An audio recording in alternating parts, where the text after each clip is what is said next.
Muy buenas noches con todos ustedes. El día de hoy, continuando con las actividades de capacitación del Colegio Médico del Perú, Consejo Regional Noveno de ICA, tenemos la ponencia Utilidad de las pruebas de laboratorio en el diagnóstico y seguimiento de los pacientes con COVID-19.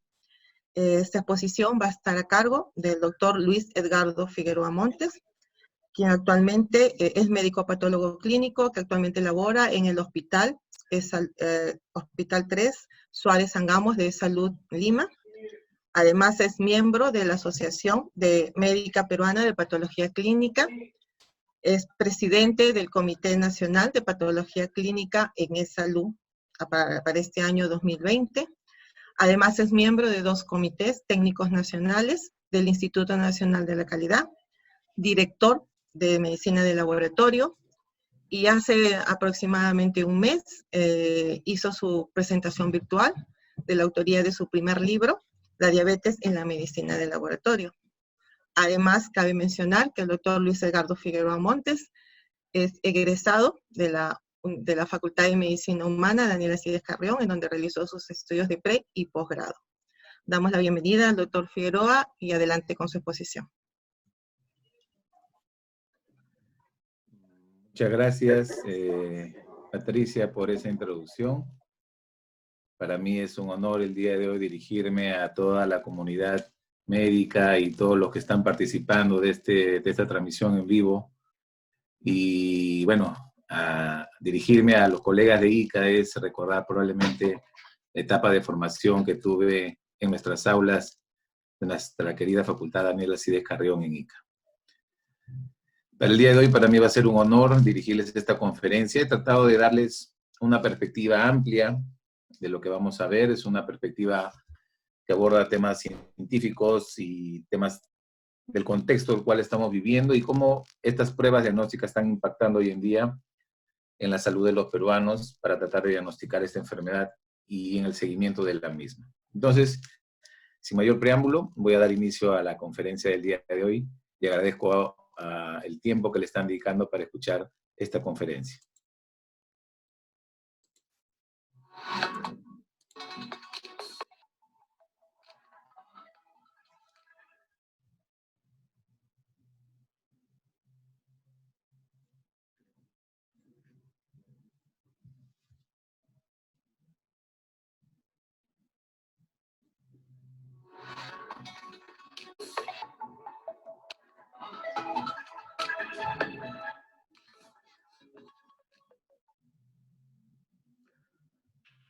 Muy bien.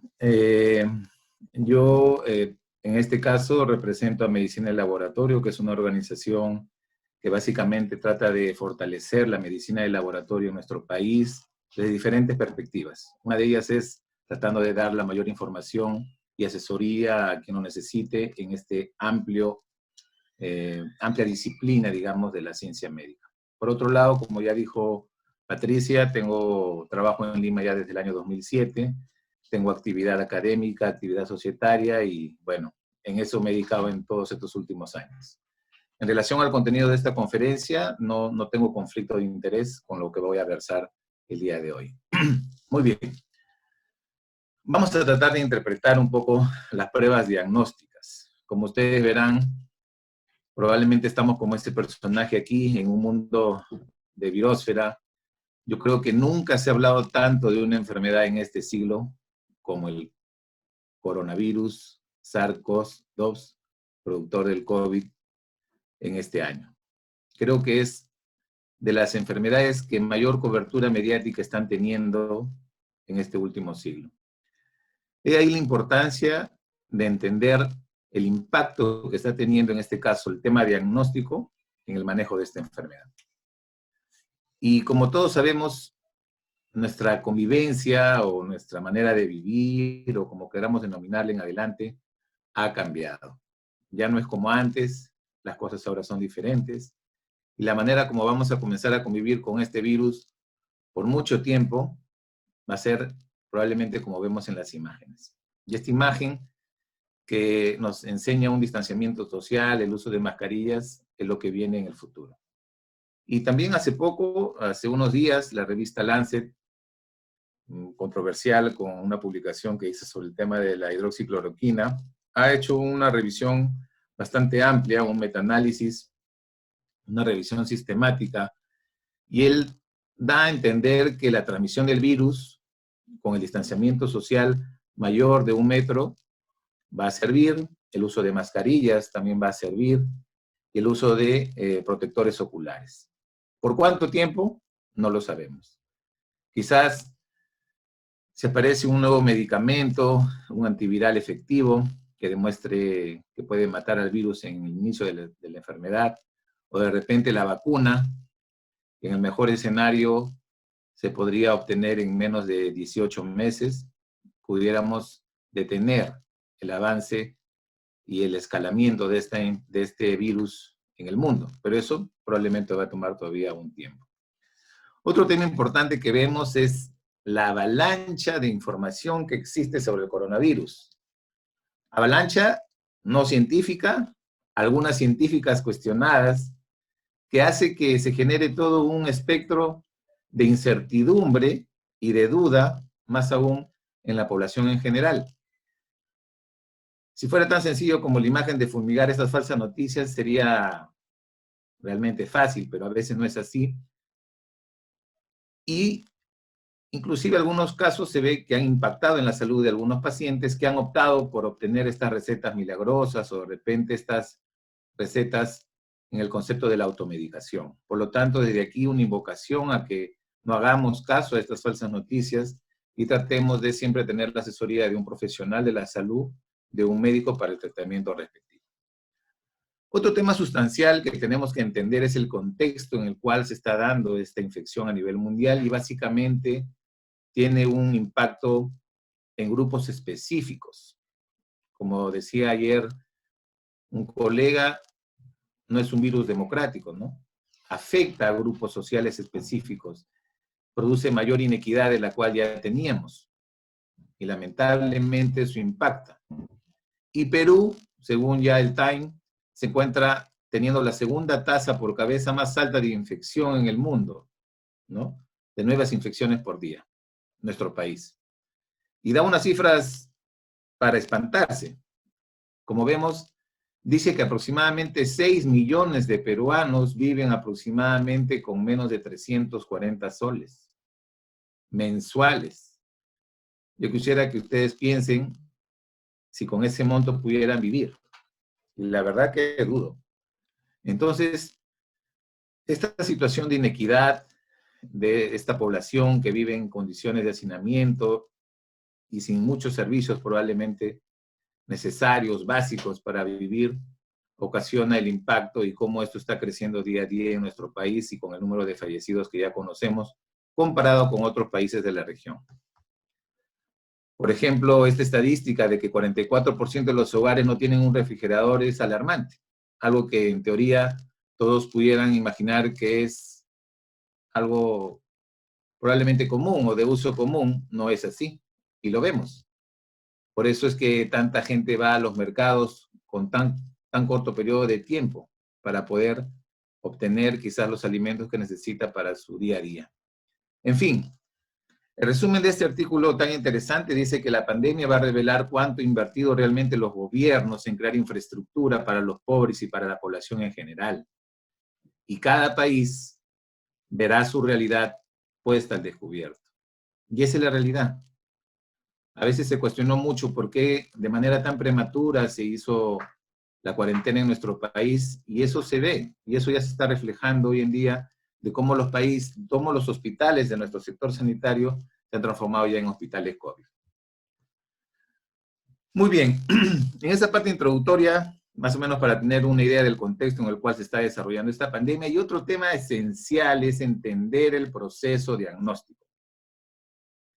Es ahí en el cual yo hago una reflexión porque se confunde y a veces se le da un poder enorme a las pruebas diagnósticas, inclusive somos parte de titulares sensacionalistas en prensa, donde dicen porque una prueba tal cual salió negativa, el paciente falleció, murió, y no es así.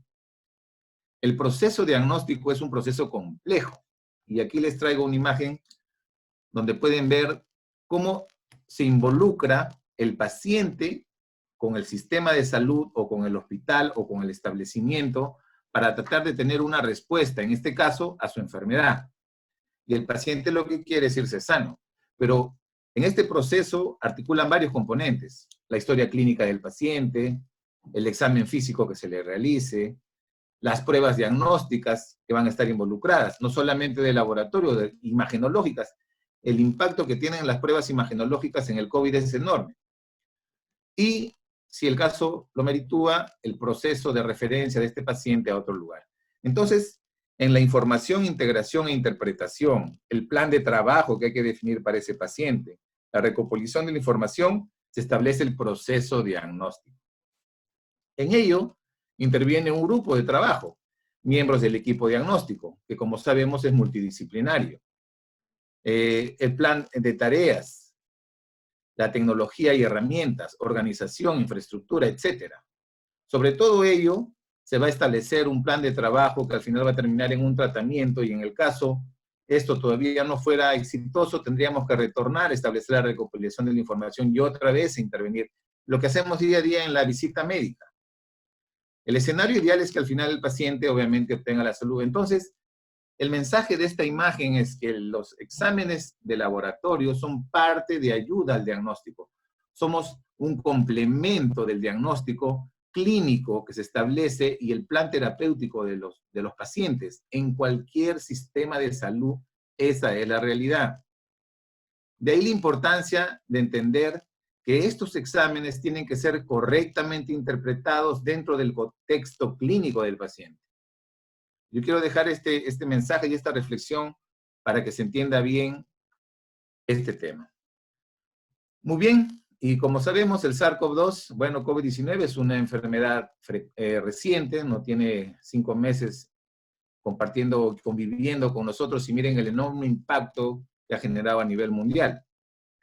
Se han establecido diferentes revisiones, yo creo que esta es una de las imágenes que aporta mucho a entender el proceso de esta infección y las fases que tiene. El mensaje simple es que hoy en día ya se va entendiendo que de repente entre el 30 o 45% de los pacientes no hacen síntomas, el famoso asintomático, y algunos pacientes harán una presentación moderada o leve.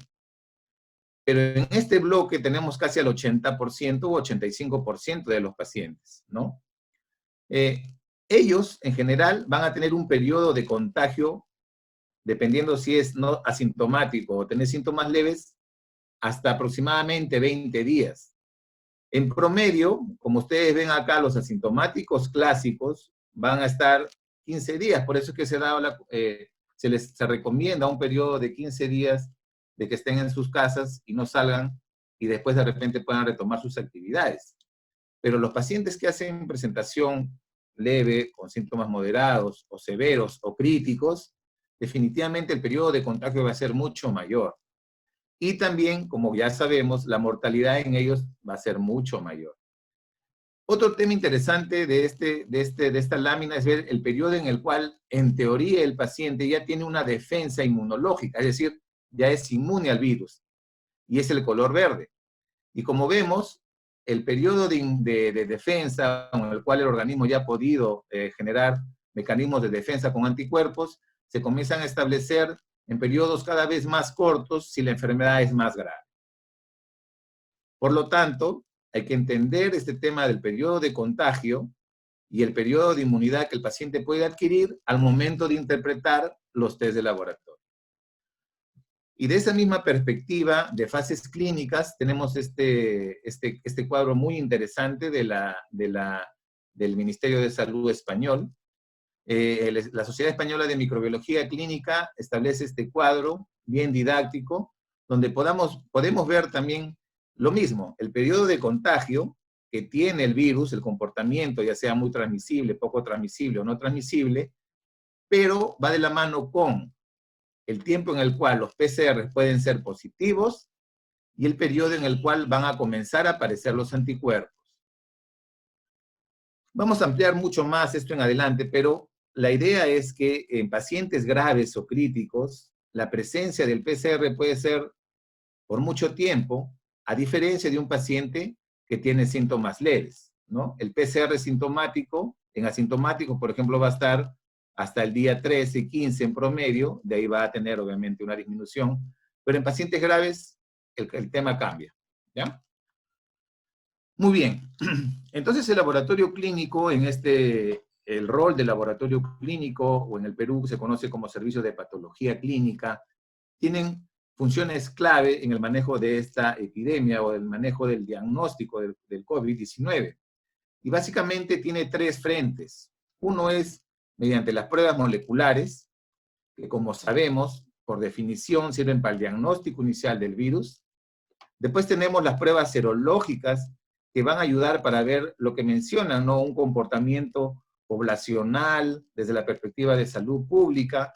También mencionan aquí, por ejemplo, para identificar potenciales donantes de plasma, ahora que ya se aperturó y se lanzó mediante una norma el tema del uso de plasma convaleciente, o por ejemplo para evaluar la inmunidad, pero ojo, aquí entran a tallar los anticuerpos neutralizantes. Ya vamos a ver un poco más de eso en adelante en otra diapositiva. Y el otro tema importante del laboratorio es justo en la monitorización de los pacientes que llegan a nuestros hospitales con presentaciones moderadas o graves, ¿no? Donde obviamente vamos a tener que ver marcadores inflamatorios, cardíacos, hepáticos, etcétera, renales, para definir el plan terapéutico en ellos. Entonces, como vemos, hoy día básicamente vamos a hablar de estos dos componentes. Entonces, por un lado tenemos al virus, que tenemos que detectarlo, ¿no?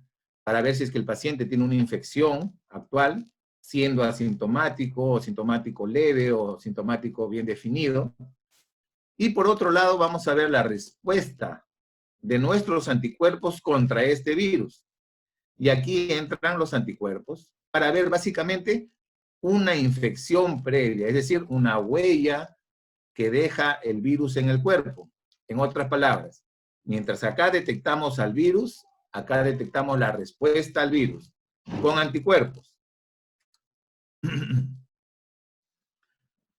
Entonces, para ir entendiéndolo un poco más, los servicios de patología clínica en el país son los responsables de ver toda prueba diagnóstica que se deba de utilizar para fines en la población por una enfermedad determinada, en este caso para el COVID. Entonces, como hemos visto, tenemos que buscar al virus, y para buscar al virus tenemos que buscar, como me dijeron hace poco en una entrevista, su huella. Así como tenemos la huella digital, ellos tienen una huella genómica que vendría a ser su ARN. Y para esto necesitamos los laboratorios de biología molecular, ¿no? Hace poco tuve la suerte de conversar con la doctora Brizuela y me decía que ya ICA pronto va a tener su laboratorio de biología molecular, y eso va a ayudar muchísimo, más aún ahora que ICA está en una fase lamentablemente creciente de la epidemia. Entonces, que tengan un laboratorio de biología molecular va a ayudar mucho. Pero estos laboratorios no son laboratorios simples, son laboratorios complejos que necesitan una infraestructura, una distribución adecuada, recurso humano capacitado que conoce de esta metodología y equipamiento no analítico importante para poder obtener el virus.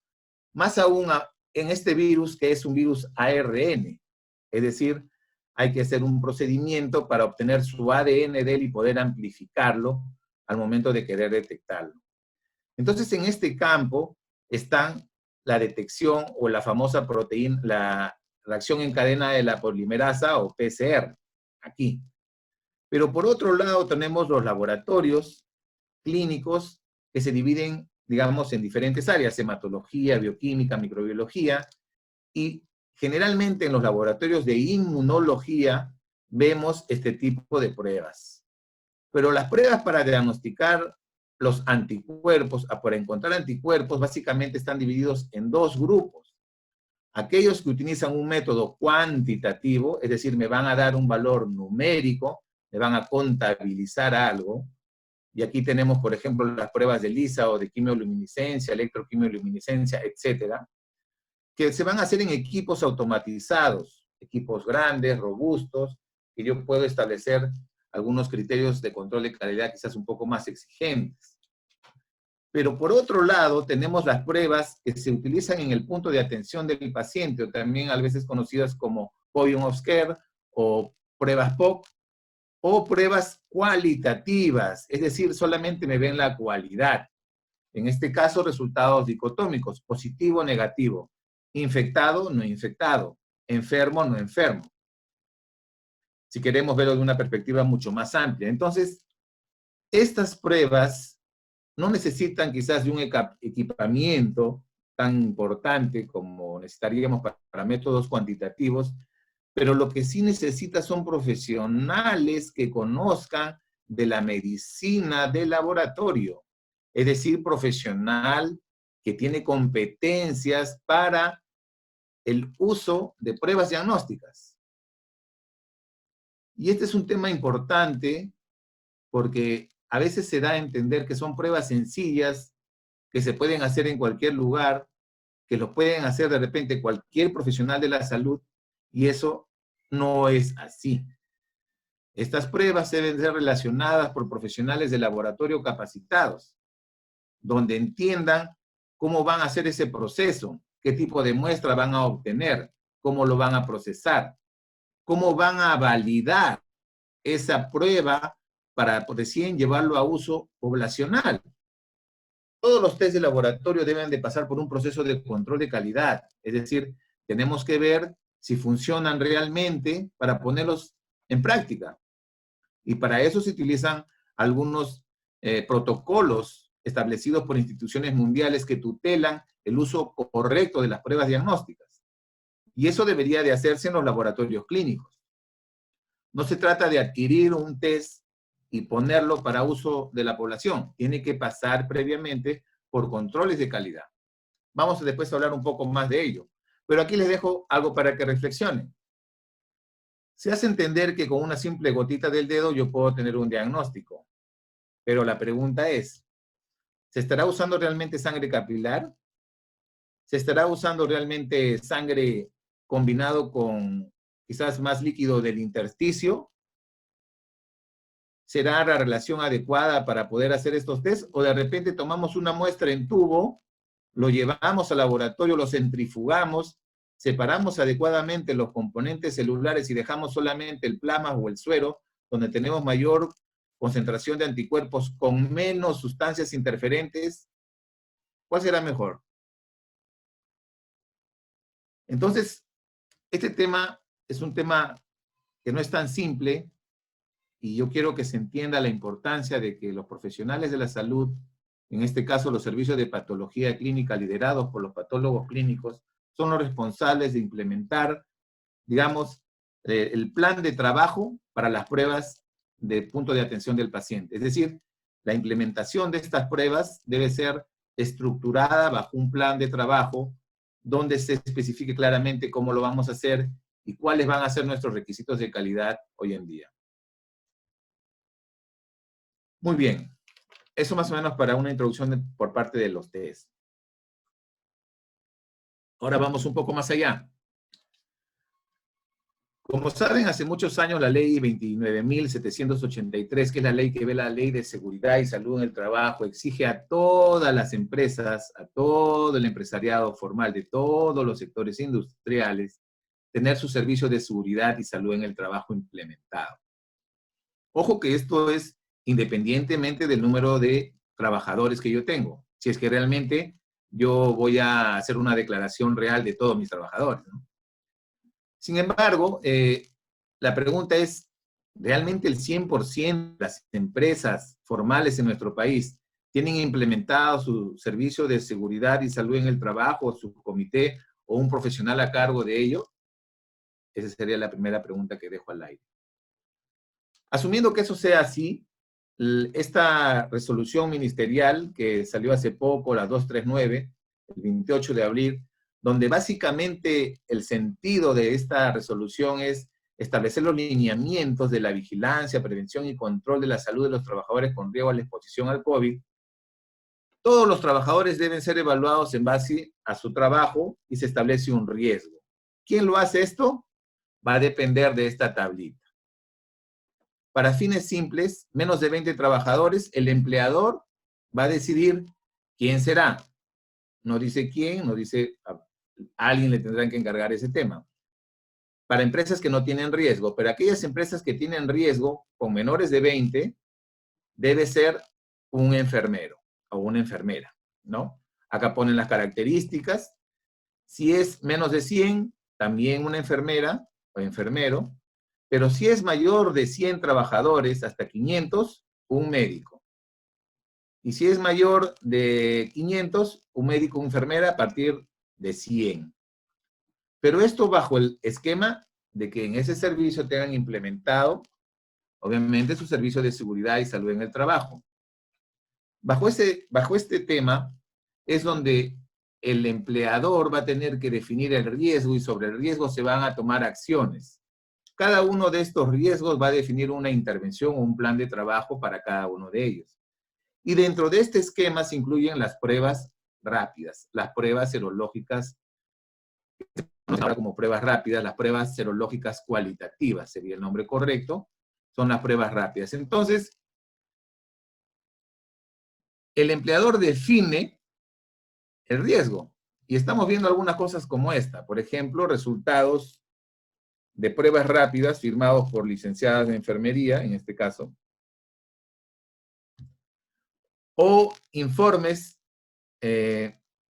donde se establecen planes de trabajo, por ejemplo, para los pacientes que tienen COVID positivo. Por ejemplo, acá se ve un paciente, por si acaso este es un paciente asintomático, donde tiene IgG e IgM reactivo asintomático y establecen un plan de trabajo, como por ejemplo una ecografía pulmonar, un electrocardiograma, análisis clínicos como una ferritina, por ejemplo, un dímero D, una evaluación médica posterior, aislamiento domiciliario, y por ejemplo no incluye PCR, como estábamos hablando con un amigo hace poco. Pero para hacer esto más complejo, hay una resolución, que es la resolución 231, donde dice que de manera excepcional las empresas públicas o privadas, las instituciones públicas o privadas, pueden adquirir directamente de las droguerías, que son las empresas que venden estos dispositivos in vitro, los test para hacer las pruebas rápidas. Entonces yo dejo otra reflexión. Si no tienen probable, ojo que el 80% de las empresas en el Perú son micro o pequeñas empresas. Es decir, tienen inclusive menos de 10 trabajadores. En ese escenario la pregunta es, considerando que quizás haya algunas deficiencias en la implementación de los servicios de seguridad y salud en el trabajo, considerando que no van a tener quizás profesionales idóneos para poder implementar toda esta evaluación del riesgo, encima van a tener la atribución de adquirir los test para hacer las pruebas, ¿quién las interpretará? ¿Cómo se interpretarán? El tema es un poco complejo. A raíz de eso es que nosotros como asociación, bueno, tengo el honor de ser parte de la Asociación Médica Peruana de Patología Clínica o Sociedad Peruana de Patología Clínica, hemos emitido un pronunciamiento donde hacemos algunas recomendaciones, también establecemos algunas conclusiones para que sean escuchadas y consideradas de repente en futuras normas o hacer algunas disposiciones complementarias a las normas actuales, que creo que sería lo más razonable, para tratar de evitar que se puedan interpretar aún más de manera errónea este tipo de pruebas. Muy bien, esta diapositiva lo que trata de enfocar es que actualmente el escenario de la pandemia tiene que evaluar mucho desde la perspectiva de diagnóstico la realidad epidemiológica que tengan cada uno de ellos. Y como ustedes saben, ahorita Ica está con el dengue, entonces se le va a hacer quizás un poco más complejo el diagnóstico de los pacientes con COVID.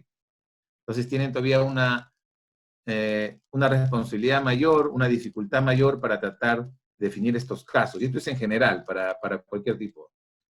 Muy bien, entonces vamos a hablar un poco de las moleculares. Para empezar, la Organización Mundial de la Salud, en este último informe del 27 de mayo, menciona que para todos los casos sospechosos, en general, la recolección de muestras del tracto respiratorio superior, nasofaringias y orofaringias para realizar el PCR es lo que recomienda. Entonces, para el diagnóstico del coronavirus, hoy en día la OMS recomienda el uso de PCR. Pero ojo, hay que aclarar bien el tema. Una muestra debe de tener un doble hisopado, es decir, orofaringio y nasofaringio.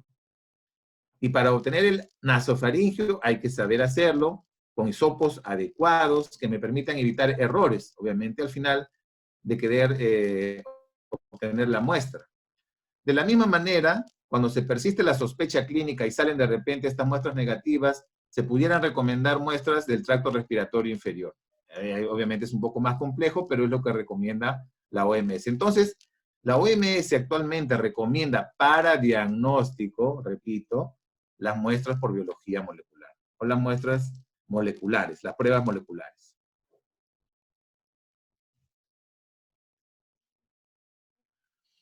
Entonces, la prueba molecular vendría a ser el gold estándar en estos momentos, ¿no? Para poder definir los casos tanto de aquellos que se sospecha o inclusive para rastrear los contactos, porque lo que se quiere es un diagnóstico precoz, cerrar ese cerco en el cual no evitemos que se sigan transmitiendo más casos del virus y de repente así tratar de evitar su transmisión, ¿no? Sin embargo, identificar los casos, aislarlos, el rastreo de contactos y tomar medidas para el control de la infección es donde se recomienda este test a nivel mundial, ¿no? Sin embargo, como se puede ver, este virus es reciente, por lo tanto, las pruebas también de diagnóstico molecular son recientes. Al ser muestras recientes o pruebas diagnósticas recientes, la investigación del desarrollo va a generar incertidumbres, van a haber algunas limitaciones, algunas dificultades para su precisión al momento de la interpretación. A nivel mundial, la que comenzó a usarse son las pruebas de PCR, de transcripción inversa, que se llama. Lo que pasa es que el virus es un virus ARN y tiene que generarse un virus ARN para poder ser amplificado. En esta primera parte de la extracción es importante este proceso, que tiene cierta dificultad, más aún para la amplificación y después para la detección del virus. Entonces, en esta primera parte a nivel mundial, la mayoría de kits que se están usando son estos, de reacción en cadena de polimerasa, de transcripción inversa, PCR, y idealmente en lo que se conoce como en tiempo real. Es decir, ni bien se va presentando la amplificación del virus, podemos leerlo. De ahí es que algunos test de biología molecular pueden detectarlo en menos tiempo, ¿no? De repente detectarlo a la hora, desde que se comienza a generar el proceso de amplificación. Otra metodología que se viene y que se estaba probablemente usando ya en otros lugares es la amplificación isotérmica, ¿no? De ácido nucleico. Han existido varias noticias en los medios donde el Instituto Nacional de Salud está buscando justo también tener una metodología que permite el diagnóstico en menos tiempo, quizás a menos costos a nivel nacional, pero eso probablemente va a tomar un tiempo más. Entonces, todas estas son las pruebas de amplificación de ácido nucleico. Un estudio, por ejemplo, mencionaba que para mejorar la sensibilidad al 100% de las pruebas moleculares, idealmente deberíamos tomar 5 muestras consecutivas, es decir, yo lo interpreto como 5 días, o podría ser de repente en menos días, pero que sean 5 muestras, como les dije, dobles, de orofaringe y nasofaringe. Y con eso se podría llegar, miren, a una sensibilidad del 100%, pero ¿eso qué significa? Mucho gasto, ¿no? Obviamente es más costoso. Como toda prueba diagnóstica tiene limitaciones, en este caso he tratado de poner los más reconocidos de la parte preanalítica o los errores que se tienen antes de ser procesada la prueba. Y tenemos, por ejemplo, problemas para la recolección, problemas al momento de manipularla, problemas en el transporte. Estos no son estos viales que se transportan, el hisopado se saca de la nasofaringe. Miren, todo el hisopo que tiene que introducirse hasta la pared posterior de la faringe y ahí hacer el raspado, van a los viales, se transportan adecuadamente y pasan al laboratorio para su lectura. Pero pueden haber errores de pipeteo, problemas en la calidad de la muestra, el tipo de hisopo que se utiliza, el tipo de transporte, el tipo de medio de transporte viral, etcétera, o sustancias que puedan interferir en su lectura. Este estudio de Lippi y Plevani ya hace un tiempo hablaba sobre este tema, mencionaba un cuadro detallado sobre los principales errores preanalíticos de manera general, específica y analítica, y de entre ellos destacaba quizás el más importante, el periodo ventana. Y eso lo vamos a ver quizás con más énfasis se adelante, pero les voy anticipando que idealmente el periodo en el cual se tengan que tomar estas muestras moleculares es en las primeras 2 semanas, en la mayoría de pacientes. Inclusive, si vamos a ver una curva más actualizada que lo ha publicado la revista JAMA, en los momentos iniciales o previos a la aparición de síntomas, es donde vamos a tener una mayor replicación viral. Pero en general, falsos negativos podemos tener muy al inicio de la infección, de repente queremos encontrar contactos y lo tomamos rápidamente a ellos, si está en una etapa muy previa al inicio de replicación viral, va a ser el falso negativo, o si lo usamos de manera muy tardía, generalmente hablan después de los 20 días, podemos encontrar otro falso negativo. En otras palabras, un PCR, a pesar de ser pruebas altamente específicas, negativas, no descartan la presencia de la infección. En este cuadro lo que trato de explicar es que los casos severos comparados con los casos moderados, van a tener mayor presencia de carga viral en el tiempo. Acá, por ejemplo, vemos que inclusive hasta 25 días más, a partir de los 15 días, pueden presentar una carga viral con una lectura, una capacidad de detección determinada, comparado con los casos más leves o moderados, ¿no? Igualmente acá, a partir del día 13, por ejemplo, ya se ve una diferencia importante dentro de lo que es la carga viral. Y bueno, las pruebas moleculares no podrían escapar de este informe que ha sido publicado y estamos terminando la semana con este tema que ha saltado a la luz, donde diferentes instituciones privadas, cerca de 88 según este informe, 88 instituciones privadas, han estado cobrando, pues, lamentablemente, ¿no? Quizás de una manera exagerada, los valores de este tipo de pruebas. Se entiende que las instituciones privadas van a gastar de repente en la recolección de la muestra, si es que realmente están usando sus hisopos, si realmente están usando sus medios virales, los equipos de protección personal perfecto, etcétera, pero llegar a valores tan exagerados, obviamente yo lo dudo que sea así. Entonces, por ejemplo, si una clínica me cobra casi 550 soles por un té molecular sin procesarlo, el día que lo procese me va a cobrar 1.000 soles. Y eso obviamente no es así. Pero ya veremos qué saldrán en las investigaciones. Acá, por ejemplo, una clínica que he editado el nombre, cobraba 422 soles y esto era su estructura de costos. Hay otro grupo de clínicas que ha puesto detallado su estructura de costos y era más de 500. Entonces, bueno, veremos qué pasará, pero para que vean, solamente en el periodo del 11 al 29 de mayo, es decir, en cerca de 18 días, se procesaron 21% de las muestras totales que fueron enviadas al Instituto Nacional de Salud, ¿no? Ya el mismo Instituto Nacional de Salud ha emitido un comunicado donde ellos manifiestan, pues, su rechazo ante la evidencia que probablemente arrojen las investigaciones. El día de hoy en la tarde, el superintendente de su salud hablaba de que estaban ya por liberar un informe detallado, ¿no? Entonces, esto es básicamente para que de repente en ICA, las clínicas privadas, pues, si van a comenzar a mandar al laboratorio en ICA, cobren lo justo, cobren lo que deban de cobrar por tomar la muestra y transportarla, ¿no? Que sería lo razonable, para que eviten también intervenciones futuras de su salud.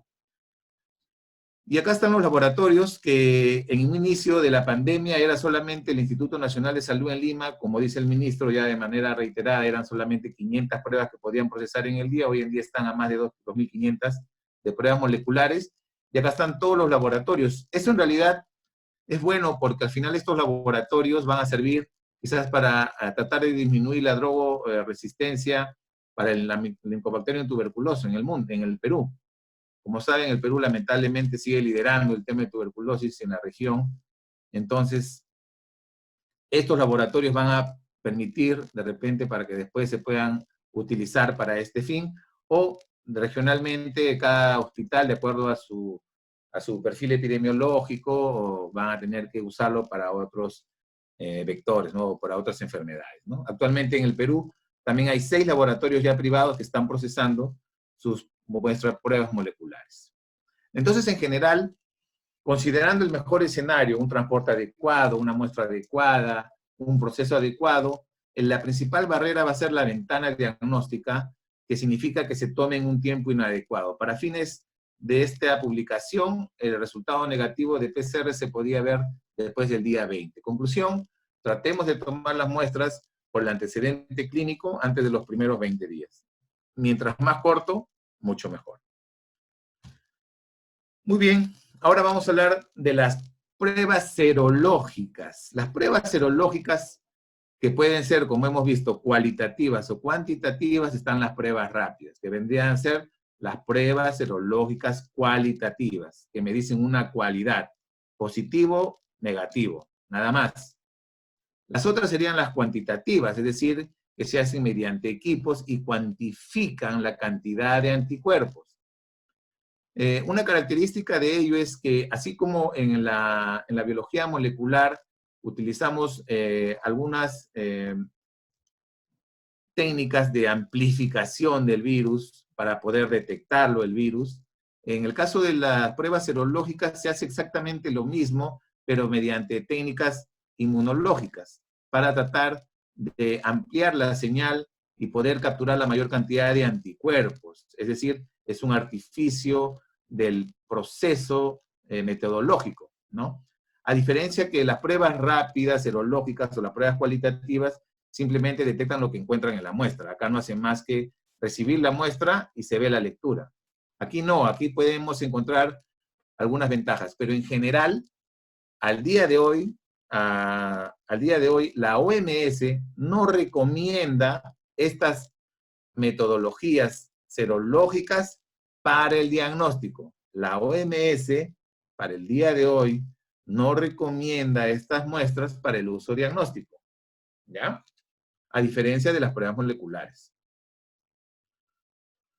Entonces, las pruebas de serología desempeñan un papel importante y, como les decía, ven la huella inmunológica, lo que vendría a ser la infección pasada del COVID, ¿no? Para evaluar mejor la prevalencia de la infección a nivel de la población.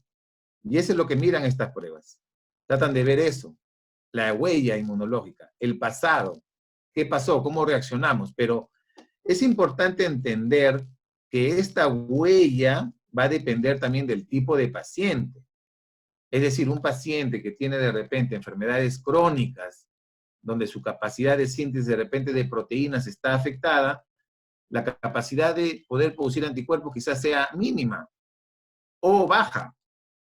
Por lo tanto, va a tener algunas dificultades para poder detectarse con las pruebas serológicas. O si son pacientes que están sometidos a tratamiento inmunosupresor, quizás la capacidad de producir anticuerpos probablemente sea nula y nunca vamos a obtener una prueba serológica positiva en ellos. Entonces hay que entender mucho la característica clínica del paciente para interpretar adecuadamente estas pruebas. Lo mismo que pasa con las pruebas moleculares, el corto tiempo en los cuales estas tecnologías se han producido a nivel mundial hace de que todavía existe cierta incertidumbre o una capacidad de definirlas en evaluación, ¿no? Por eso se está teniendo quizás mucha incertidumbre al momento de querer interpretar. Peor aún si la están utilizando para evaluar el comportamiento clínico de la enfermedad en los pacientes. Ese es un gran error que se está observando, que lo que se ve con alguna frecuencia, llaman de que un paciente que hace un mes tuvo una prueba rápida de tipo, por decirle, IgM positiva, y después de un mes o 2 meses sigue saliendo IgM positiva, y quieren tomar intervenciones. Y ese es un error, porque estos test, al menos los test serológicos cualitativos, no sirven para tomar intervenciones de ese tipo. No es utilidad. Entonces, hay que saber usar estas pruebas en su contexto dado. Y acá, por ejemplo, esta revista recomienda que a los pacientes que tienen PCRs negativos, seriados 2, y siguen saliendo negativos, habría que pedirle una prueba rápida para su evaluación.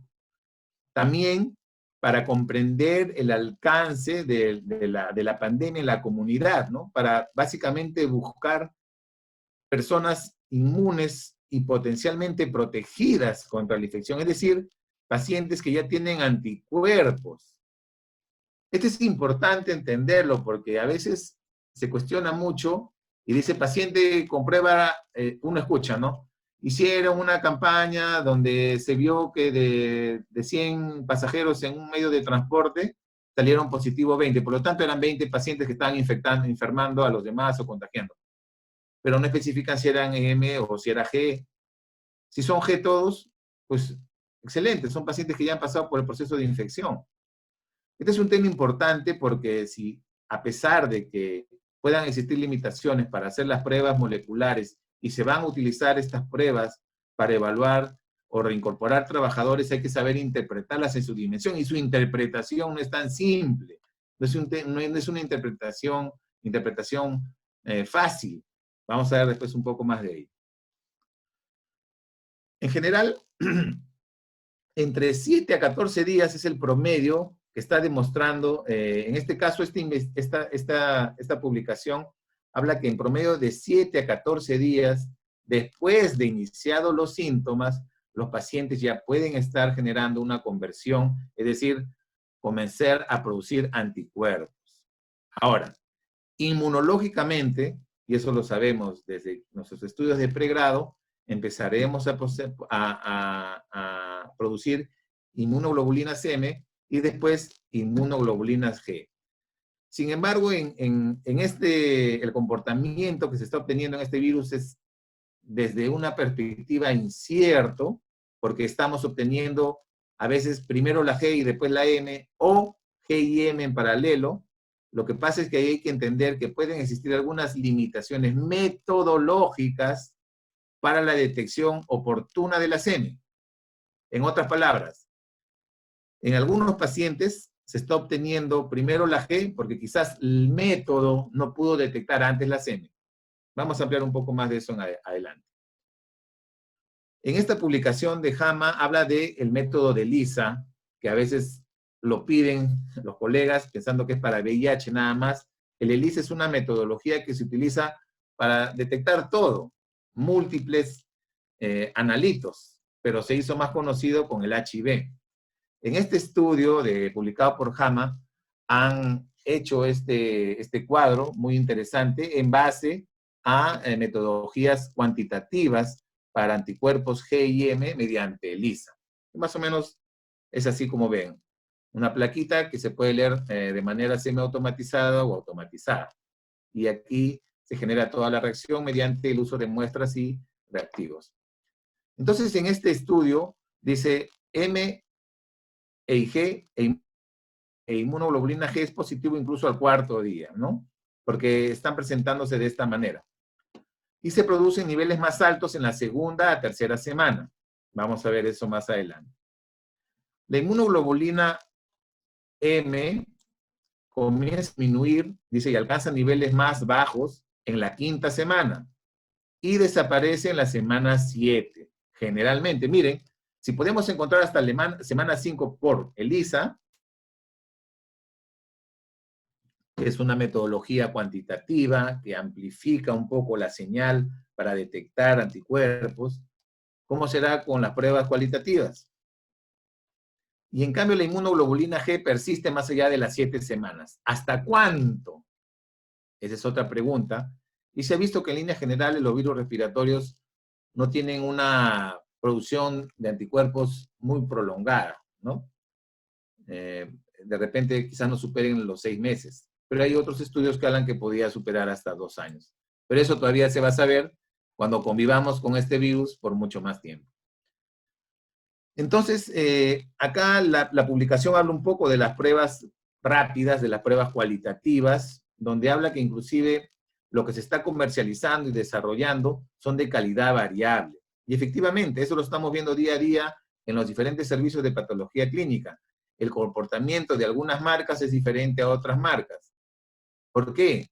Quizás porque el corto tiempo en el cual se han podido desarrollar estas metodologías para su comercialización. Inclusive, un tema importante para nosotros, ya de la perspectiva de calidad, es qué tipo de antígeno utilizan para buscar un anticuerpo en nosotros, en los humanos. Y a veces estos test no informan qué antígeno utilizaron, ya sea la espina, ya sea de la cápside, etc.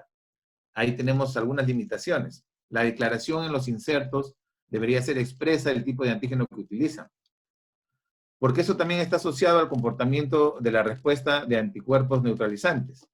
Entonces dice, estas pruebas son de naturaleza puramente cualitativa y solo pueden indicar la presencia o ausencia de anticuerpos. Eso es todo. ¿Ah? Interesante. Y acá está el cuadro que le mencionaba. Veamos un poco lo que nos dice esta publicación JAMA en relación a este comportamiento. Podemos tener hasta 2 semanas previas en las cuales los pacientes no van a desarrollar síntomas, pero el virus ya está incubándose en el ser humano.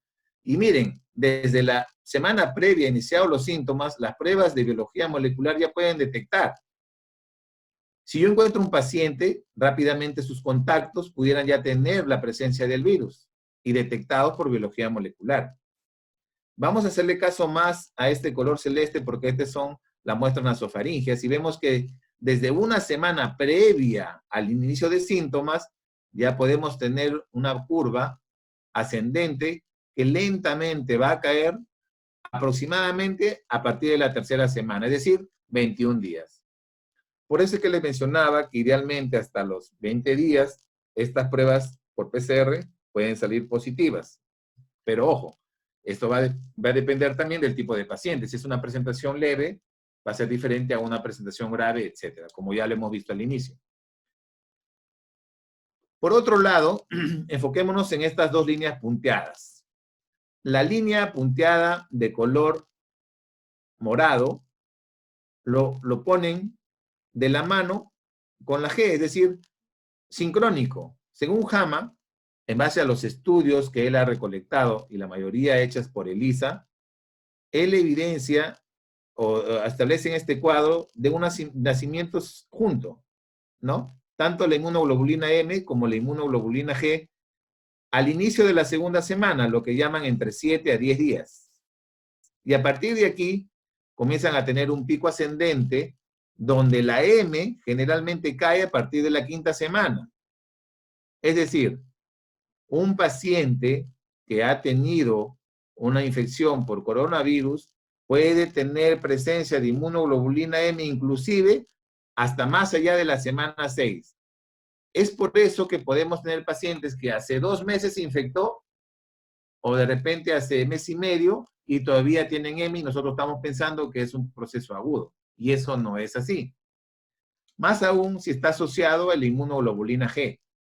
Ahora, la inmunoglobulina G, como ustedes podrán ver, puede persistir más allá de la semana 6, pero también nace en el mismo momento. Entonces, si yo utilizo una prueba rápida para ver la respuesta serológica del paciente ante una infección, solamente lo haré en un primer momento y final. Sobre ese primer momento yo hago un plan de trabajo y de ahí me olvido de la prueba rápida porque no puedo usar estas pruebas para un control o una evaluación clínica. Ese es un gran error que se está viendo. Peor todavía si lo quiero incluir en protocolos. Por las razones que estaba enseñándoles, ¿no?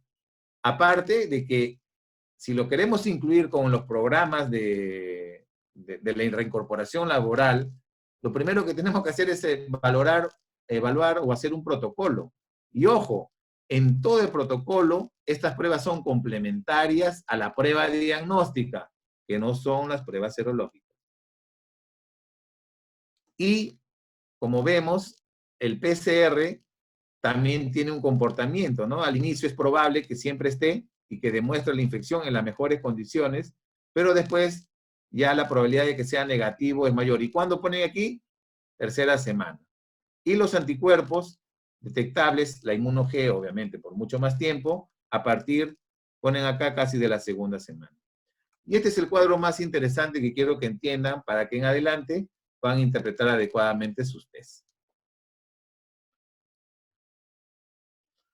Muy bien, y esta es una última revisión que ha hecho Nature, bien interesante, pero ya no lo hace por ELISA, lo hace por otra metodología, y evalúa a 285 pacientes. Dentro de los 19 días posteriores al inicio de los síntomas, el 100% fue positivo para inmunoglobulina G. Vamos a ver esto. Bueno, acá en la referencia, en blanco van a encontrar el detalle de la población, la característica, digamos, demográfica de los pacientes. En general fueron 285 pacientes y 70 tenían muestras secuenciales, que es lo que utilizaron para su interpretación. Utilizaron un equipo, este equipo automatizado. Como les dije, esta parte cuantitativa se hace en equipos automatizados, en laboratorios de inmunología, que tienen que cumplir requisitos de calidad, que ven aquí. Esto, bueno, es un lenguaje para patólogos, pero en líneas generales utilizaron metodología cuantitativa para detectar estos anticuerpos, ¿no? Fueron 3 hospitales en China, fueron pacientes infectados confirmados por PCR, promedio de 47 años, más hombres. Se incluyeron 363 muestras y 39 pacientes eran pacientes graves o críticos. ¿Y qué encontraron esto? Vamos a prestar atención a la presencia de anticuerpos. Aquí van a ver la positividad en porcentaje. Para ser simple, entre los primeros 2 a 4 días, casi el 15% de los pacientes era positivo a IgM y aproximadamente el 30 y tantos % era positivo a IgG o IgM o IgG. En 2 a 4 días, ojo. Pero en el día 23, casi el 90%, más del 90% era positivo para inmunoglobulina G e inmunoglobulina M. Estamos hablando de 30 días. Y a partir de esos días, la positividad en relación al número de pacientes se iba incrementando. Como ven, por ejemplo, al inicio de estos pacientes, de 22 pacientes, había este número de positividad, pero, por ejemplo, al final, a partir del día 22 o el día 20 o 23, la mayoría de ellos, en este caso 17, 16, 17, 13, 12, ya eran positivos. Conclusión. Si yo voy a tener pacientes y voy a hacerles una muestra para PCR por biología molecular o una prueba molecular, mi periodo máximo para poder hacerle y quizás encontrar una positividad será pues 20 días exageradamente. Ojo que estoy hablando de la mayoría de los pacientes, en este caso sintomáticos o contactos. El comportamiento de los pacientes graves es otro. Y si yo quiero usar una prueba serológica cualitativa, en este caso, que es la que más se está usando actualmente, porque todavía las pruebas cuantitativas no hay mucho en los laboratorios, y hay algunos aquí en la capital, también sé que hay otros en provincia, pero en líneas generales todavía no tenemos tanto de estos test como quisiéramos. Las pruebas cualitativas tendríamos que esperar por lo menos unos 15 días para tener un porcentaje importante de positividad. Puedo hacerlo antes, tal vez, pero con el riesgo de que me salga negativo. Ojo, ahí viene la importancia del antecedente clínico, la evaluación clínica. Y es ahí donde no tenemos que buscar echarle la culpa a una prueba diagnóstica. Si el paciente tiene 5 días de síntoma, no le voy a hacer una prueba rápida porque va a salir negativo. Encima que voy a gastar un recurso valioso. Si tuviera por lo menos unos 15 días, quizás. Y es ahí donde tenemos que entender que este test no es para diagnóstico. Si es una prueba molecular, sí. Pero sí nos sirve este test para ver de repente otras cosas, como lo que más o menos habíamos mencionado, lo que vamos a ver adelante. Entonces, según esta publicación, vemos que la inmunoglobulina G fue positiva el 100% entre los 17 a 19 días. Miren, el 100%, es decir, si yo no quiero fallar, a partir del día 17, la probabilidad de que tenga una inmunoglobulina G, ojo, estoy hablando que es un método cuantitativo, no es cualitativo, sale positivo. Podríamos dividirle probablemente a este número para una prueba cualitativa. Y las M, 94% fueron positivas a partir del día 22. ¿Ya? Entonces ustedes más o menos saquen su cuenta que a menos días, menos probabilidades de tener una prueba positiva. Y aquí, obviamente, vemos lo mismo, solamente desde la perspectiva de días de iniciados los síntomas. Pacientes que comienzan a iniciar sus síntomas van a tener esta rayita negra, que es su media en promedio en relación al logaritmo, es decir, a la cantidad de anticuerpos que se van a detectar. Conforme pasan los días, vamos a tener mayor presencia de anticuerpos, ¿no? Es lo razonable. Pero si ustedes se dan cuenta en este gráfico de bigotes y de cajas, la inmunoglobulina M tiene menos cantidad de anticuerpos comparado con la inmunoglobulina G.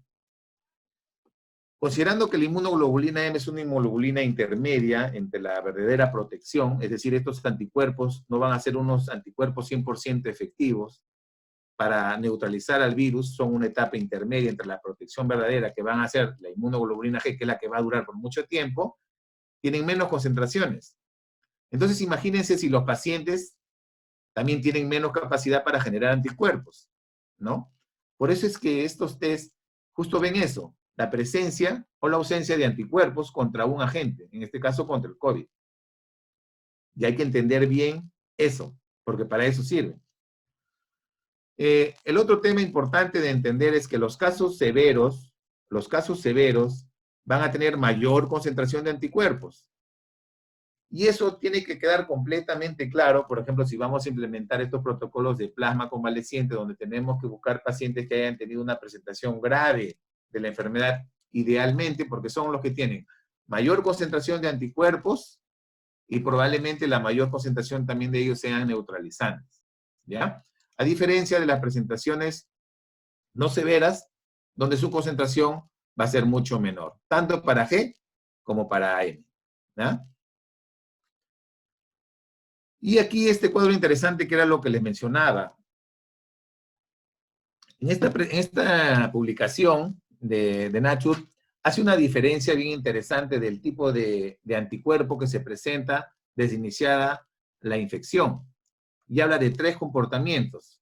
El que todos conocemos y que sabemos desde nuestros estudios de pregrado, la presencia primero de la inmunoglobulina M y después la inmunoglobulina G. Este es lo clásico, lo tradicional. Pero se están viendo otros casos, como primero aparece la G y después aparece la M. Pero se está viendo también que este tipo de comportamiento sea más por una limitación metodológica y no porque eso realmente esté sucediendo en el cuerpo humano. Hay que entender desde esa perspectiva. La presentación sincrónica o la presentación de M clásica y después la G, en relación a los días, ¿no? Inclusive en algunas publicaciones he visto que esto lo mencionan en relación a porcentajes. Probablemente este sea un 40%, este un 30%, o 32% y este un 28%. Pero en líneas generales es por lo que les menciono. No es que tengamos primero G y M, es más va por el tema de las limitaciones metodológicas para detección de inmunoglobulina M. Y aquí lo mismo, la conversión sincrónica, en el mismo momento aparece la concentración de anticuerpos G y M, ¿no? Acá lo vemos en diferentes pacientes, como desde un principio nacen las dos al momento de hacer el seguimiento por días de estas pruebas, de estos test. O como, por ejemplo, primero pasa de M a G, ¿no? La detección de M en mayor concentración logarítmica del anticuerpo se presenta y en menor concentración la G. Llega un momento en que ya se cruzan y se puede detectar ambas. Igual pasa en el otro caso. También este cuadro muy interesante hace ver que después de los 6 días de iniciado o desde los 3 días previos a la cero conversión, se va a mantener un promedio de 6 días en lo cual la secreción va a poder permitir una detección constante, es decir, comienza a hacerse constante en estos días, en estos 6 días, para después mantener una meseta en la mayoría de los casos. Este comportamiento interesante se ve en ambas inmunoglobulinas, tanto en la G como en la M. Y este cuadro final no es que sea digamos, lo frecuente, pero sí es importante entenderlo. En algunos casos se va a ver primero la capacidad del anticuerpo de detectar la presencia de anticuerpos, obviamente contra el COVID, frente a muestras de PCR negativas, ¿no? Acá vemos PCR, este paciente, por ejemplo, tenía PCR negativo, pero ya a partir de este día pudo encontrarse, por ejemplo, la serología positiva. Igual otro paciente, una paciente mujer de 52 años, a partir de este momento se detectó la presencia de serológica, igual los PCRs seguían negativos. Habría que ver, obviamente, las características, ¿no? ¿Por qué ese PCR salía negativo a pesar de hacer varios? Miren, por ejemplo, acá sí, uno hizo inmunoglobulina inmunoglobulina G positivo en este día y después ya salió positivo recién en la prueba molecular, en fin. podemos encontrar diferentes casos, quizás los que tienen la experiencia clínica, que están viendo los pacientes podrán dar más ejemplos de este tipo. Este es un ejemplo que pone esta revisión. Entonces ya hemos revisado un poco las pruebas cuantitativas que vendría a ser esta, por ejemplo, por ELISA, o esta por inmunensayo quimioluminescente. Pero ahora vamos a hablar un poco de la prueba rápida, la famosa prueba rápida que se está utilizando, la que está utilizando actualmente el gobierno para hacer la lucha contra la pandemia, ¿no? Y las que se incluyen en la notificación junto con las pruebas moleculares día a día para ver el seguimiento de casos. Esta es la metodología, una cromatografía inmunocromatográfica clásica tradicional, pero les dejé esta de aquí, que como ven acá, el Johns Hopkins en su publicación lo pone como pruebas basadas en serología para el COVID. En esta publicación, ellos incluyen al ensayo de neutralización, que vendrían a ser los famosos anticuerpos neutralizantes.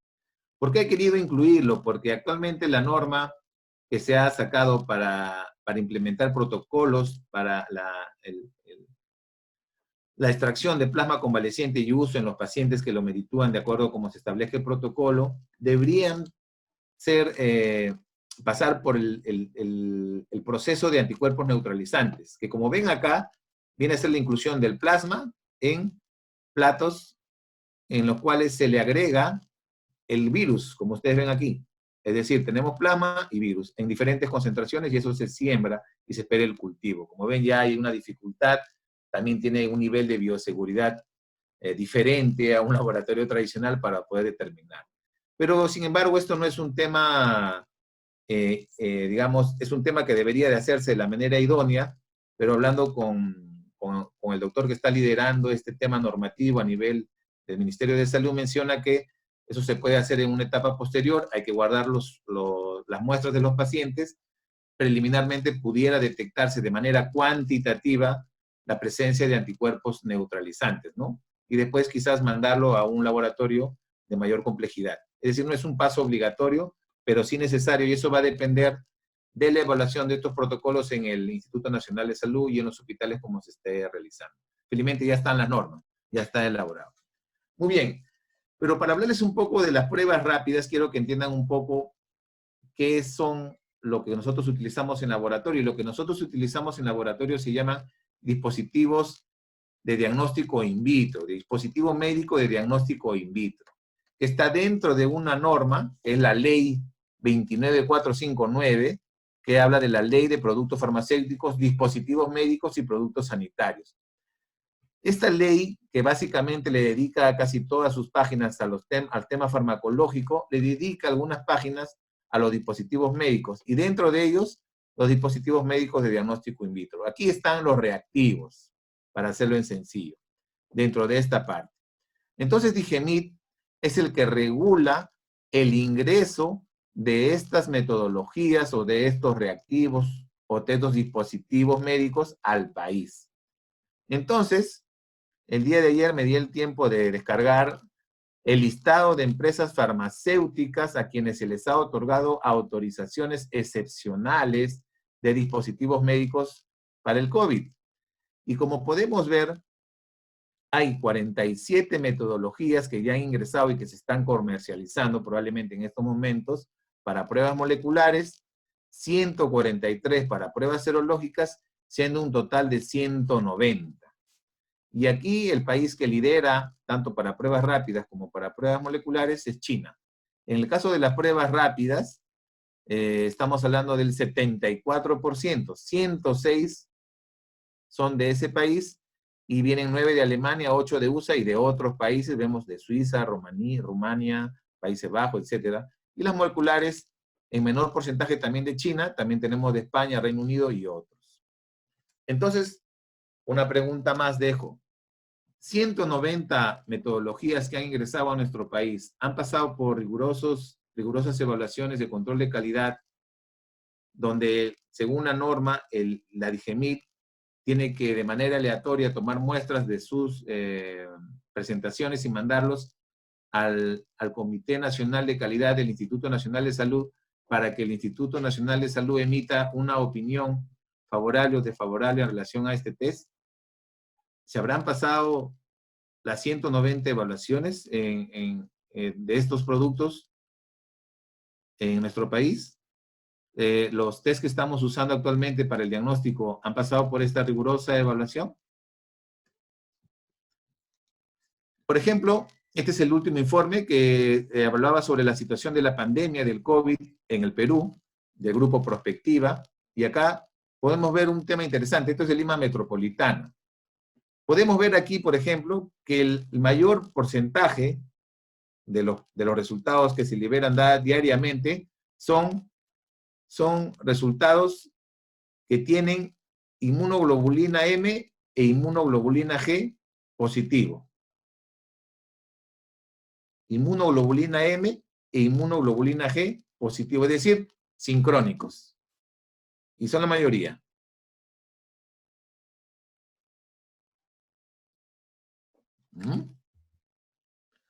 Y también en el mismo informe incluyen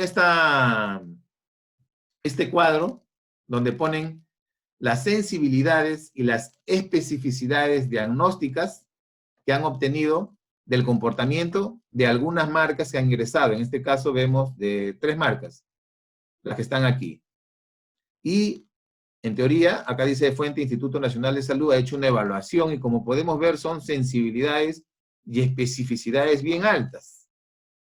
Y cuando han querido ver, en este caso, la especificidad analítica, es decir, si es que daba positivo cuando se evaluaban, por ejemplo, HIV, hepatitis, chikungunya, Zika, vemos también un comportamiento bastante alto.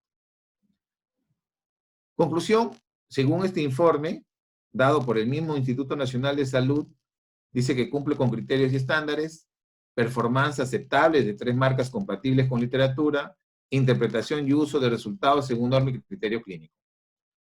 Pero el mismo Instituto Nacional de Salud hace poco, el mes pasado, si no me equivoco, hizo una evaluación en condiciones de campo de una prueba serológica rápida para detección de anticuerpos IgM e IgG contra SARS-CoV-2. Pone algunas conclusiones, pero quiero leer básicamente esta parte. Quizás hay muchos colegas que conocen de la parte estadística y básicamente en relación a sensibilidad mencionan lo siguiente. Al comparar los resultados de la prueba rápida con los resultados de la molecular, es decir, enfrentaron al gol estándar con estas pruebas rápidas, se obtuvo una sensibilidad del 43%. 43%. Y su intervalo de confianza al 95% iba de 19 a 70. Y pasa algo muy interesante. Miren, las de azul son PCR y las naranjas son pruebas rápidas. Según este estudio, desde los días de iniciados los síntomas, por ejemplo, en el 6º día, 2 pacientes me dieron positivo a prueba rápida y 0 a PCR. En el día 7, 1, en el día 8, 1, en el día 9, 1. En el día 10, fueron más las pruebas rápidas positivas en general. Acá, por ejemplo, en el día 12 un PCR salió negativo y una prueba rápida positiva. Acá 3, acá 2 y acá 1. Entonces, según esto, había más pruebas rápidas positivas que moleculares. Al final llega a las siguientes conclusiones, ¿no? Las pruebas serológicas rápidas brindan un rendimiento diagnóstico adicional a las pruebas moleculares de manera particular a partir de la 2ª semana. En el contexto de la actual epidemia es recomendable su uso como prueba complementaria a la molecular, especialmente a partir de la 2ª semana, es lo que recomienda. Y cuando vemos sus sensibilidades, pues son sensibilidades diferentes, ¿no? Acá hablan, por ejemplo, en la primera semana, por decirle, uno que era positivo para PCR fue 0% para la prueba rápida. En la 2ª semana, 2 de 6 fueron positivas por pruebas rápidas, o sea, 33% de ellas. Y después de la 2ª semana, de 4 a 2, 50%. Hay que entender también que en un inicio de la pandemia, el Instituto Nacional de Salud recibía las muestras de todo el Perú. Hoy en día ya tenemos mucho más laboratorios moleculares y quizás muchas de estas han llegado con diferentes limitaciones en relación a errores preanalíticos que mencioné en diapositivas previas. Quizás por eso sus hallazgos, ¿no? Muy bien, también hay diferentes publicaciones que están saliendo en diarios, en publicaciones de periodismo de investigación, donde hablan, pues, por ejemplo, el lucro de vender pruebas rápidas a costos excesivos y sin autorización. Es un tema que se está viendo, ya ha pasado con las moleculares, de repente van a salir algunos temas después con las pruebas rápidas, ¿no? Están generando, pero al final menciona la publicación que no cuentan con protocolos de seguridad, ¿no? No hay supervisión, refiere a esta investigación del Estado, los usuarios no tienen otra opción que comprar en establecimientos y exponerse a exámenes, que en algunos casos no cuentan con protocolos de seguridad. Y hace poco vimos cómo una persona estaba vendiendo constancias de pruebas rápidas negativas, o como de repente en otros lugares estaban haciendo delivery, ¿no? En fin, se van a dar una serie de cosas y ese tema se irá mejorando en el transcurso de los días o las semanas en beneficio de la población en general. Entonces, la detección de anticuerpos en general para el COVID es importante como complemento de los casos sospechosos, especialmente en aquellos que tienen PCR negativo, ¿no?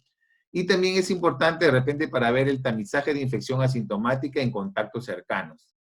Como nosotros sabemos, hay definitivamente limitaciones del hecho de tener o implementar la prueba molecular. Como hemos visto en un inicio, pasaron de un laboratorio ahora a tener más de 10 a nivel nacional y la idea es que sigan creciendo, pero implementar las pruebas moleculares es mucho más difícil que implementar las pruebas rápidas en general. Acá una publicación muy interesante donde habla pues de realizar los test y otro test como un procedimiento de repente para mejorar la sensibilidad, al menos de las pruebas rápidas. Como sabemos, las pruebas moleculares pues es el gold estándar ideal, reproducible, muy precisa, son mucho más caras, implementar un laboratorio es más caro, el plazo de entrega obviamente va a ser de más días y su proceso más lento, de acuerdo a la metodología que usemos. Todo eso es diferente a la serología. Por ejemplo, en Bangladesh hay un kit que cuesta $3, ¿no? Idealmente sería así que lo venden aquí los laboratorios, pero no creo que a ese precio se estén realizando en nuestro país. Pero acá, ¿cuál es la principal limitación? Como vemos aquí, es muy precisa porque la prueba molecular es una prueba específica. En cambio, acá va a haber problemas de precisión, más aún si hay algunas limitaciones del fabricante en sí para producir el test y de los servicios de patología clínica si no pasan por rigurosos controles de control de calidad. Ese es un tema que va a tener que mejorar probablemente en el futuro. Hoy en día, gracias al Instituto Nacional de la Calidad, ya se está haciendo una revisión de una guía justo que va a ser gratuita, así como se ha sacado una guía para evaluar los métodos cuantitativos de laboratorio, se va a hacer una guía para evaluar los métodos cuantitativos y eso no creo que se debe mucho en publicarse y va a ser totalmente gratis. Entonces, esta publicación habla de implementar una estrategia que también ya la ha difundido el CDC, una estrategia ortogonal en la cual se recomienda hacer de repente una prueba rápida y sobre ella otra prueba rápida, de preferencia donde ambas pruebas sean de diferente antígeno, para mejorar así la sensibilidad del test. Ojo que esto depende mucho de la prevalencia en la cual se haga estas pruebas cualitativas y de eso va a obtenerse valores predictivos positivos más altos, que es lo que necesitamos para la población en general. Esta es una manera ideal, de repente el uso de una estrategia de unir la base de datos a nivel mundial, donde podamos ver laboratorio, marca, anticuerpo, método, etcétera. Es un tema un poco más amplio, pero la idea es tratar de ver cómo estos falsos positivos que están generando de repente alguna controversia o los falsos negativos disminuyan en general, ¿no? Para eso se recomendaría pues que los profesionales de laboratorio en general implementemos estrategias, un plan de uso de pruebas en sus laboratorios para el mejor uso de las mismas a la población en general.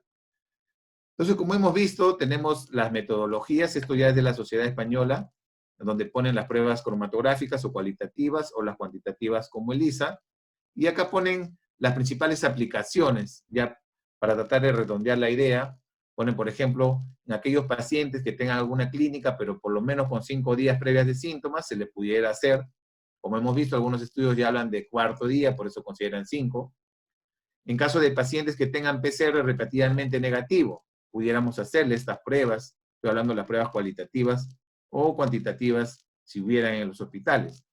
Detectar anticuerpos en personal sanitario inmune. Este es un tema muy interesante porque en realidad hoy día, si yo tuviera la suerte de acompañar a un programa de seguridad y salud, los primeros que irían al frente serían los colaboradores que tienen inmunoglobulina G positiva, porque ya son aquellos que han pasado por el periodo de infección, han respondido, quizás se han sido asintomáticos con mayor razón, y son los que yo pondría al frente para atender las zonas donde puede haber mayor contagio, los que van a estar de repente en triajes, o de repente aquellos que van a hacer procedimientos que puedan ser muy infecciosos.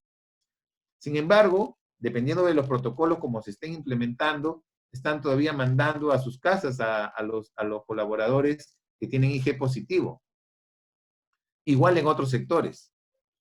Más bien son los que ya están protegidos, son los que deberían estar ahí reincorporándose. Hay algunos protocolos que incluyen IG positivo a trabajar, ¿no? Entonces, pero repito, estamos hablando de implementar pruebas complementarias. Esto ha ayudado con el PCR, un protocolo bien elaborado, dependiendo obviamente de los recursos que pueda tener en este caso, sea un empleador o quien fuera. Ayer, por ejemplo, un exministro de Economía hablaba de que se está haciendo un dolor de cabeza implementar estas recomendaciones o estos lineamientos porque no hay enfermeras para poder contratar, porque todas están, los sistemas de salud están peleándose el personal de enfermería para sus hospitales. Imagínense para implementar servicios de seguridad y salud en el trabajo, es mucho más complejo. Y el otro, de repente, para comprender un poco más la epidemiología. Igualmente, definir exposición previa e identificar donantes humanos, ¿no? Esto para el uso de plasma convaleciente, sobre hipermune, por ejemplo, investigación, etcétera, o para lo que se viene con la vacuna, ¿no?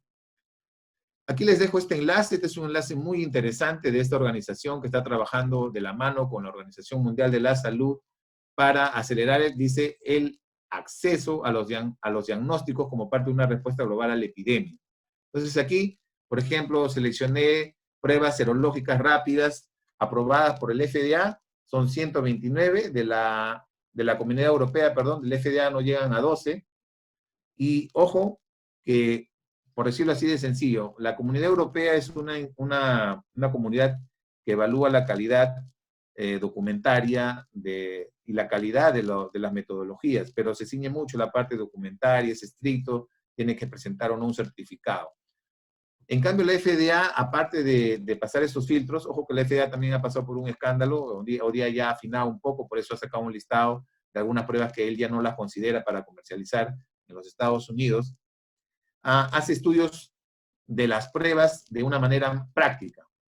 En otras palabras, es como que yo les diga a ustedes, denme un certificado que eres un buen bailarín, tú me vas a dar el certificado de un instituto de baile y yo digo que bailas perfecto porque me das tu certificado. Pero de lo contrario también te podría poner a bailar y que me demuestres que lo que dice su certificado. Quizás Comunidad Europea ve el certificado nada más u otras instituciones que evalúan la calidad, pero la FDA te hace bailar. Es decir, quiere ver cómo se comporta ese test de la perspectiva práctica. Es ahí que van a encontrar menos cantidad de test aprobados por la FDA. ¿Qué requisitos de importación tiene la DIGEMIT? Es otra pregunta que dejo ahí en el aire. Y esta es una última publicación que lo ha hecho el doctor Clever de Ecuador. El día de ayer conversaba con él sobre esta publicación que recién ha sacado, está en preprint, todavía está por revisión por pares, pero hace un estudio interesante y él busca la concordancia de pruebas serológicas rápidas con quimioluminiscencia, por ejemplo. En otras palabras, pruebas cualitativas versus pruebas cuantitativas. Y para eso utiliza un estadístico que es el índice de capa o capa de Cohen, y encuentra que, por ejemplo, esta marca, que es una marca prueba rápida que mide anticuerpos totales, pero por inmunofluorescencia, por fluorescencia es un método diferente a las clásicas inmunocromatográficas, demuestran una mejor correlación, ¿no? Esta marca, para IgG. Pero en líneas generales, el resto, inmunocromatográficas, comienzan a mostrar una correlación mucho más baja, moderadas o débiles. Y las M, miren, casi todas las marcas por debajo de 0.25, ¿no? Que estaría aquí, en débiles. En débiles, una correlación débil. Es decir, muchas dificultades para tratar de interpretar estos tests cuando se comparan con métodos cuantitativos, aún los mismos tienen muchas dificultades. Al final, él recomienda, dada la alta demanda y oferta en el mercado de estas pruebas, su evaluación al menos con paneles, muestras serológicamente positivas o negativas por métodos cuantitativos, serían esenciales para autorizar su uso extensivo en poblaciones. O sea, él nos está dando una herramienta de repente para valorar el uso adecuado de estos test en la población en general. Y bueno, esto es lo que recomienda el Instituto Nacional de Salud sobre las pruebas rápidas en su protocolo. Se ciñe estrictamente al protocolo, viendo la IgM y la IgG. Ellos hacen una interpretación. Acá les adjunto una que realiza el Ministerio de Salud también de la Sociedad Española. Y por ejemplo, vemos, él mezcla PCR o antígeno. No hablaba mucho del antígeno para no confundirnos, pero enfoquémonos que detecta el virus. Y vemos el PCR, anticuerpos totales, IgM o IgG, las diferentes combinaciones que se realizan al momento de interpretar, los días que presentan los síntomas, y si es una infección aguda, si es una infección resuelta, si es una infección pasada, en fin. Acá tienen para que vean un poco la complejidad de la interpretación. Y es ahí lo que yo quiero que se entienda, de que esto tiene que ser interpretado por profesionales capacitados, profesionales competentes, más aún si se quiere utilizar esto para reincorporar a diferentes sectores industriales como la pesca o la minería, donde son profesionales o trabajadores que van a estar por mucho tiempo confinados en lugares determinados. No es igual, por ejemplo, a una empresa que se vaya de delivery o atender, no sé, pues un call center. Son diferentes grupos y hay que entender cómo se van a comportar, y cada empresa tendrá que elaborar su protocolo para este tema. Aquí un protocolo que encontré de la Seguridad Social, este es del INCOR, por ejemplo, diferencia el personal sintomático del personal con síntomas y utiliza dentro de su algoritmo, de su esquema, a pruebas moleculares, ¿no? Para que podamos entender un poco. Acá un ejemplo les dejo. Bueno, más ya para ir finalizando, lo que quiero terminar esta es una de las últimas diapositivas, donde hago una reflexión sobre cómo los laboratorios han estado, pues, o siguen, o han estado confinados por muchos años en el sótano del templo de la medicina. Hablamos de los hospitales, de los establecimientos, en un rinconcito, por ahí está el laboratorio, pero hoy en día no.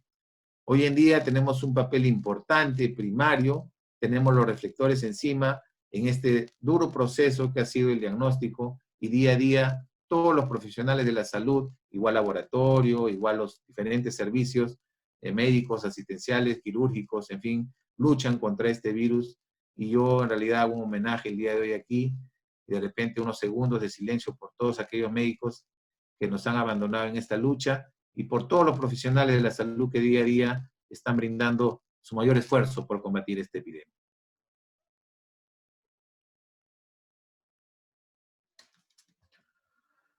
Muy bien, y ya para antes de despedirme, les traigo una noticia. Hay epidemias que también convivimos con ellas, como la diabetes, que vemos que es un factor de riesgo muy importante en los pacientes. Lamentablemente, yo he tenido la oportunidad de hacer un libro, es el primero de una trilogía.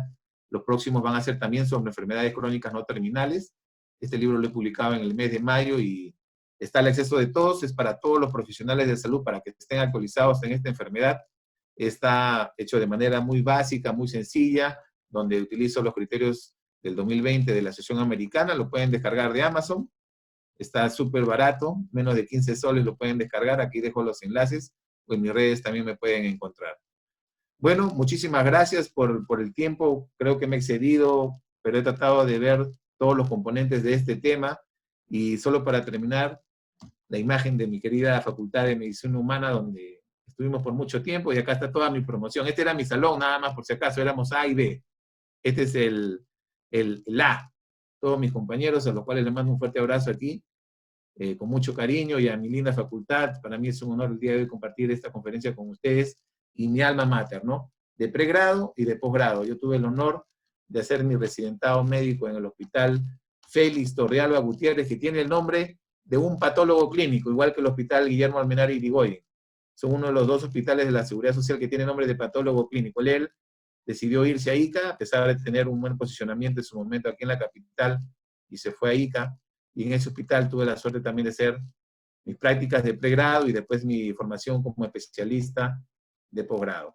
Muchas gracias por tu tiempo y quedo, si hay tiempo, para las preguntas.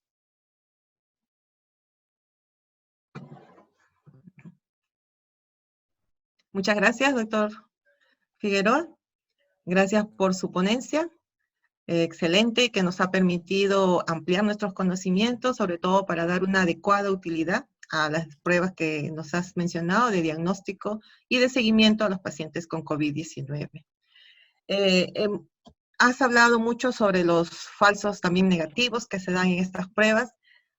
¿Existen algunos estudios también donde nos puedan indicar un porcentaje de falsos positivos, tanto para pruebas moleculares como serológicas?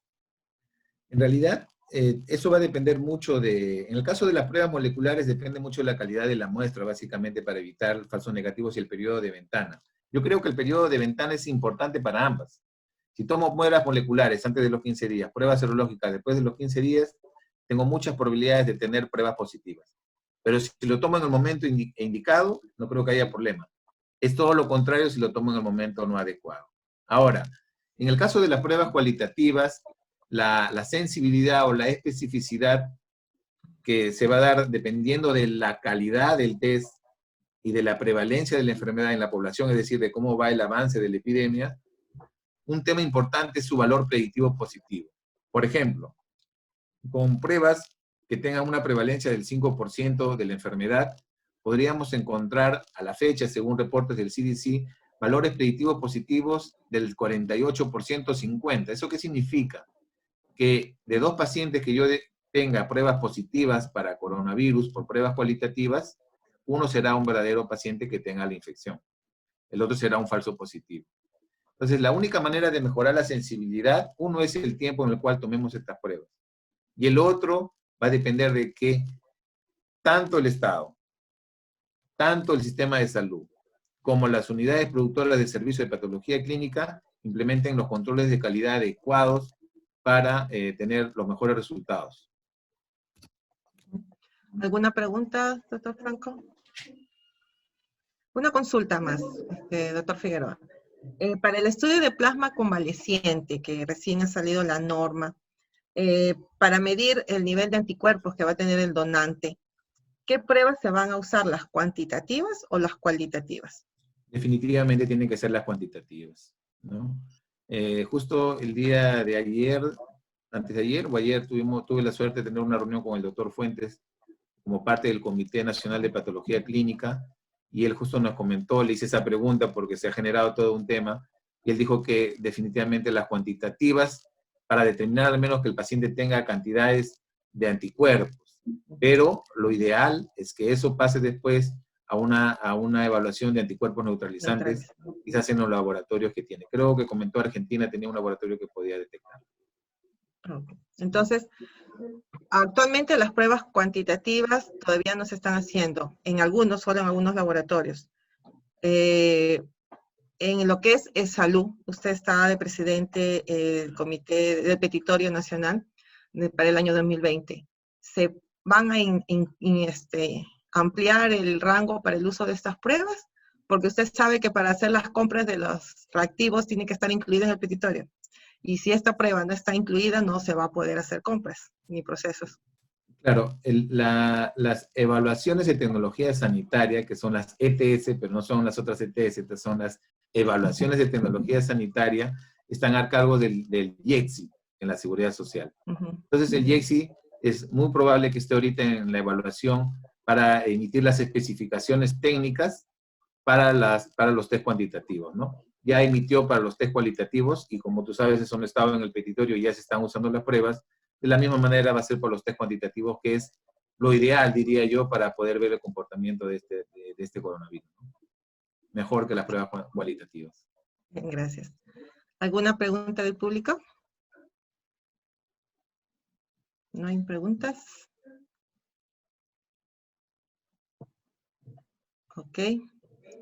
Entonces, agradecemos en nombre del Colegio Médico, del Consejo Regional Noveno de ICA, agradecemos tu ponencia. Esperamos volver a compartir nuevamente esta actividad. Y ya sabemos de tu alto espíritu de colaboración, así es que estaremos comunicándonos contigo. Éxitos y que venga el nuevo segundo libro. Muchas gracias, Patricia. Tú sabes que te conozco cuando era mi jefa ahí en el Hospital Suárez, cuando estaba acabando mi tercer año de residentado. Tengo mucho aprecio, mucho cariño, mucho aprecio a ICA por ser un egresado de nuestra hermosa facultad. Y bueno, aquí siempre a disposición de los colegas, encantado, tienen mi acceso, mi correo, a mis redes me encuentran con facilidad, pueden enviar mi número a todos los colegas por alguna consulta. Pero para terminar nada más, no debemos usar estos test para evaluación clínica. O sea, si ya a un paciente le hicieron, suficiente, se hace la intervención y se acabó. No debemos estar usando estos test para evaluar a los pacientes. Lo ideal es manejar el contexto clínico y que todas las empresas, públicas o privadas, instituciones, incluyan en su protocolo profesionales capacitados y lo más importante que implementen sus protocolos. Se capaciten bien, implementen buenos protocolos para que eviten, obviamente, tener problemas que ya se está viendo y que, bueno, la idea es evitarlos. Muchas gracias al doctor Torres, darle éxitos en su gestión, al doctor Mío también. Y bueno, un abrazo para todos, a mi tierra Ica, que quiero mucho. Un abrazo. Bueno, buenas noches, hasta luego, gracias.